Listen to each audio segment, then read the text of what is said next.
Kavya office से थकी हारी घर लौटती है। उसके हाथ में लैपटॉप, बैग और कुछ फाइलें हैं। सावित्री जी सोफे पर बैठी चाय पी रही हैं और नेहा फोन चला। आ गई बहू। 7 बज रहे हैं। दीपक भी ऑफिस से आता ही होगा। नेहा को बहुत तेज भूख लगी है। जरा जल्दी से रसोई में जाकर रात का खाना बना लो। माँ जी, मैं बस 5 मिनट में हाथ मुंह धोकर रसोई में जाती हूँ। आज ऑफिस में बहुत काम था। मम्मी भाभी रोज ही थक जाती हैं। वैसे भी वो कमाती हैं तो उन्हें थोड़ा आराम मिलना चाहिए ना।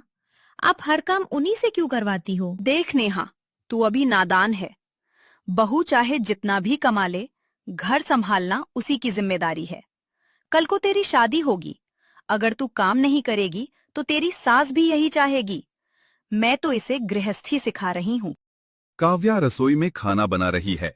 थकान की वजह से उसके हाथ से कांच का एक कटोरा छूटकर टूट जाता है।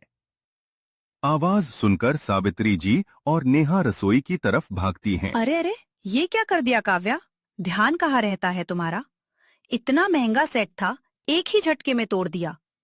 ऑफिस के काम के चक्कर में घर के कामों से तुम्हारा ध्यान हट गया है। मम्मी बस कीजिए। भाभी ने जानबूझकर नहीं किया।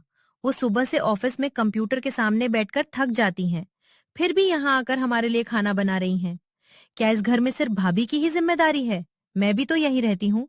मैंने क्यों नहीं मदद की? नेहा, तू अपनी माँ के सामने अपनी भाभी की तरफदारी कर रही है। मैं तरफदारी नहीं, सच कह रही हूँ।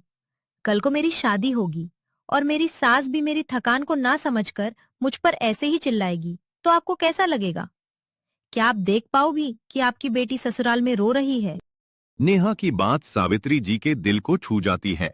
उन्हें अपनी गलती का एहसास होता है।